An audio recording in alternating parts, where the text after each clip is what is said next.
Hi எல்லோருக்கும் வணக்கம். Bigg Boss season 8 Tamil. So அந்த வீடியோவில் நம்ம இன்னைக்கு லைவ் ஸ்ட்ரீமில் நடந்த விஷயங்கள் பற்றி தான் டிஸ்கஸ் பண்ண போகிறோம். ஸோ முதல் ரவுண்ட் வந்து முடிஞ்சிருச்சுங்க. ஸோ பயங்கரமாக வந்து விளாட்றாங்க. என்னடா இது அப்படின்ற மாதிரி தான் இருந்துச்சு. ஸோ என்ன நடந்துச்சு அப்படிங்கிறதை பற்றி பார்க்கறதுக்கு முன்னாடி சேனலுக்கு புதுசாக இருந்தீங்கன்னா கண்டிப்பாக சப்ஸ்கிரைப் பண்ணிக்கோங்க. வீடியோ மறக்காமல் லைக் பண்ணுங்கள். லைக்கே பண்ண மாட்டேங்க மக்கள், லைக் பண்ணுங்கள். இப்போ வீடியோக்குள்ளே போகலாம். ஸோ இன்றைக்கி பிக் பாஸில் வேறு லெவலில் ஒரு சம்பவம் வந்து நடந்துகிட்ருக்கு அப்படிங்கிறது தான். ஸோ நாள்லேருந்து ரொம்ப டல்லாக போயிட்டு இருந்துச்சு. இதான் நான் கடைசி நாள் உங்களுக்கு அடிச்சுக்கோங்கடா அப்படின்ற மாதிரி பிக் பாஸும் வந்து பார்த்திங்கன்னா ஒரு விஷயம் சொல்லிட்டாரு.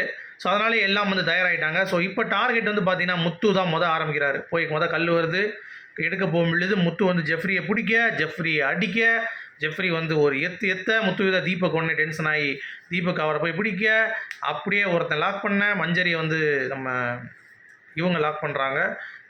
யார் நம்ம அன்ஷிதாவை லாக் பண்ணிடுறாங்க. பவித்ரா வந்து பார்த்திங்க அப்படின்னா ஒவ்வொருத்தவங்களும் மாற்றி மாற்றி ஜாக்லின் வந்து லாக் பண்ணிடுறாங்க. ஸோ கல் எடுக்கிற வேலைகளில் வந்து கரெக்டாக செஞ்சிடறாங்க. முத்துக்குமரன் கல் எடுத்து அவர் பக்கம் வச்சுக்கிறாரு.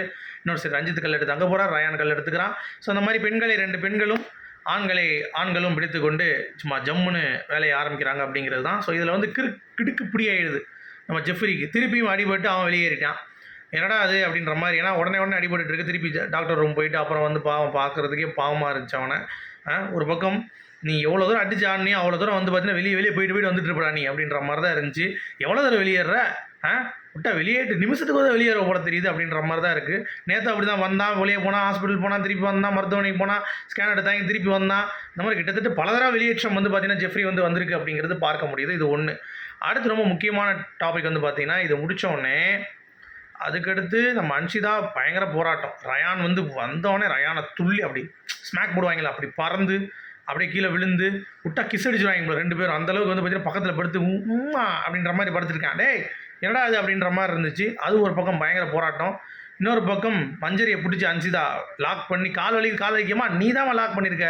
இந்த வடிவேல் ஒரு படத்தில் மேலே ஏறி உட்காந்துக்கிட்டு அடிக்க வரும்போது அடிம்பார்ல அந்த மாதிரி நீ கால் எடுத்து நீயே வலிக்குதுன்னு நான் என்ன பண்ணுறது, நீ கால் எடுத்துக்கா அப்படின்ற மாதிரி சொல்லிட்டு இருக்கா. பவித்ரா ஒரு பக்கம் வந்து விடவே இல்லை. ஜாக்லின் நல்லா அமுக்கி விட்டுருச்சு. அடுத்து என்ன பண்ணுறாங்க, இந்த பஸர் அடிக்குது திருப்பி கேங்கிட்டு. உடனே அந்த செங்கல் இங்கெல்லாம் வருது. உடனே எல்லாம் ஓடுறாங்க. ஓடி போய் திருப்பி அதை எடுத்துட்டு வந்து வைக்கும்பொழுது முயல் கையில் மாட்டிக்கிச்சு பவித்ராவுக்கு. இப்போ தான் இந்த முயலை காப்பாற்றணும். 2 கல் மட்டும் எடுத்துருவாங்க. யாராவது சொல்லி 2 கல்லை வச்சு பவித்ரா வந்து பார்த்தீங்கன்னா வேலையை ஆரம்பிக்கிறாங்க. பவித்ராவை தரமான சம்பவம் எப்படி அப்படின்ற மாதிரி. வாங்கடாடே இந்த முயலை தொடுறதுக்கு முன்னாடி என்னை தாண்டி நீ தொட்டுப்பார் அப்படின்ற மாதிரி பவித்ராவுடைய அந்த சூளுரை செமையாக இருந்தது பார்க்குறதுக்கு. ஒரு பக்கம் அன்ஷிதாவும் வந்து பார்த்தீங்கன்னா நானும் அதுக்கெலாம் இழைச்சவனே கிடையாதுடா, ஐயால வாங்கடா பார்ப்போம் அப்படின்ற மாதிரி அவங்களும் ஒரு பக்கம் வந்து வெறி கொண்டு இருக்காங்க. ஸோ வழக்கம் போல் ஜாக்லின் வந்து பார்த்தீங்கன்னா முத்து பக்கம் தான் நின்றுருக்காங்க. ஸ்ட்ராட்டஜிக்கலி அவங்க வந்து முத்து பக்கம் தான் கரெக்டுன்னு சொல்லிட்டு முத்து அதுக்கு யோசிக்கவே இல்லை. ஜாக்லின் டக்குன்னு போய் ஜெஃப்ரியை பிடிச்சி போன்ட்டான். அப்போ ஜாக்லின் என்ன பண்ணுறதுன்னு தெரில. சரி வா அப்படின்ற மாதிரி போயிட்டு ஜெஃப்ரி நடுவில் வந்து தப்பி வந்தான். அப்படி இருந்தாலும் ஜெஃப்ரியை பிடிச்சி லாக் பண்ணி காலையெல்லாம் அமுக்கி வச்சிட்டாங்க. அவனால் எதுவுமே பண்ண முடியல பாவம். இதெல்லாம் ஒரு பக்கம் போயிட்டுருக்கு. இதில் என்னன்னா இந்த கலவரத்துலேயே ஒரு குதூகலம் என்ன, நம்ம ராணுவம் இருக்கான்ல அவன் கமெண்ட்ரி கொடுத்துட்டு இருக்கான். உடனே புரிஞ்சுக்கோங்க, நீங்களாம் கேம் விளாட்றீங்க தெரிவிங்க, நான் ஒன்றுமே பண்ணலடா, கையில் அப்படி போட்டு உட்காந்து எப்படா அவுட் ஆஃப் த கேம் ஆயிடுவேன்டா, பேசாமல் இருக்கடா அப்படின்னு சொல்லிட்டு ஓகேடா பட் எல்லாத்துக்கும் ஹர்ட் ஆகும்டா அப்படின்றான். என்ன ஹர்ட் ஆக போகுது? ஏன்னா ராணுவம் என்ன சொல்லிடுறான், இந்த பொம்மையை இவர் எடுத்திருக்கிறான்னு அவன் எடுத்திருக்கானா அப்படின்ற மாதிரி உஷாராயிடுறாங்க ஆப்போசிட் டீம். அதனால தான் அவங்க வந்து கேமுக்கு கொஞ்சம் எத்திக்கலாக இல்லை அப்படின்ற மாதிரி சொல்கிறாங்க. ஆனால் அந்த மாதிரி சொல்லாமல் சும்மா ஃபன்னாக வந்து இவர் அடித்தால் அடி இடித்தால் இடி அப்படின்ற மாதிரி பண்ணியிருந்தா கூட ஓகே தான். பட் அந்த கேமை பற்றி சொல்கிறது ராணுவம் வந்து கொஞ்சம் தவிர்த்துருக்கலாம் அப்படிங்கிறது தோணுச்சு. பட் ஏதாவது பண்ணி தானே அவனுக்கும் ஒரு ஆசை இருக்கத்தானே செய்யும். கண்டென்ட் ஏதாவது கொடுக்கணுண்டா அப்படின்ற மாதிரி வந்து பார்த்தீங்கன்னா அவன் பண்ணிகிட்டு இருக்கேன். ஒரு பக்கம் வந்து அன்ஷிதா ரொம்ப டென்ஷன் ஆகிடுச்சு. என்னடா அது அப்படின்ற மாதிரி சௌந்தர்யா போய் கட்டி பிடிச்சி என்னது இப்படி பண்ணிட்டு இருக்காங்க அப்படின்ற மாதிரி ஒரு ஃபீல். ஏன்னா எல்லாத்தையும் இறந்துட்டாங்க, கல் எல்லாம் போயிடுச்சு.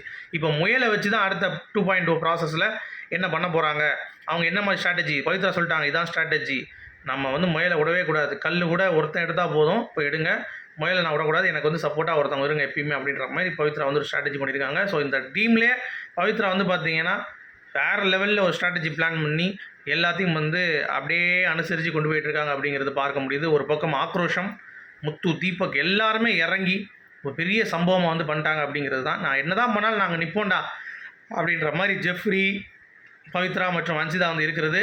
அது கூடுதலான ஒரு டீம் யூனிட்டியை வந்து காட்டுது அப்படிங்கிறத சொல்லிட்டு இந்த வீடியோ நான் முடிக்கிறேன். உங்களுடைய கருத்து சொல்ல மீண்டும் சந்திப்போம். Good bye.